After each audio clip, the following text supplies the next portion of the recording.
इस वीडियो में हम वेक्टर्स को ज़रब देने के बारे में बात करेंगे, जिसके दो तरीक़े हैं। इस वीडियो में हम डॉट प्रोडक्ट के तरीक़े के बारे में बात करेंगे।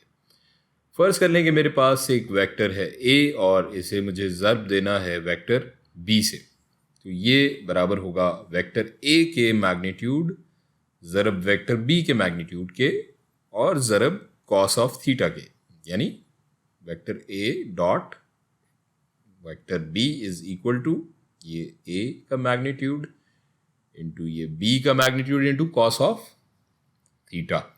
अब आपका सवाल ये हो सकता है कि ये हमें कहाँ काम आने वाला है।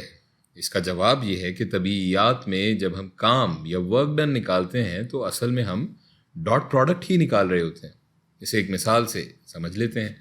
फ़र्ज़ करते हैं कि हमारे पास यहाँ एक ब्लॉक है जो कि बर्फ़ पे रखा हुआ है और इस पर क़ुव्वत लग रही है कुछ 100 न्यूटन की और 60 डिग्री के ज़ाविये पे, और इस क़ुव्वत की वजह से ये ब्लॉक खिसकाव करता है 10 मीटर का इस सिमत में।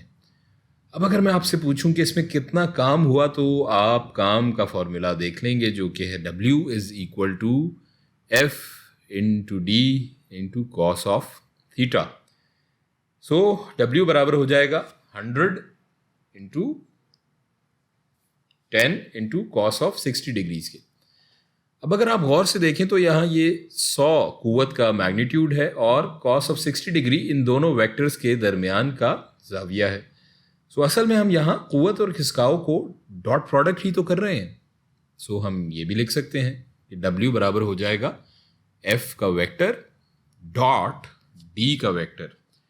अब हम इस ऊपर वाली मसावात को भी हल कर लें अगर, तो हमारे पास W आ जाएगा 500 जूल्स। और अब से हम काम को ऐसे लिख सकते हैं, W is equal to force का वेक्टर डॉट B का वेक्टर।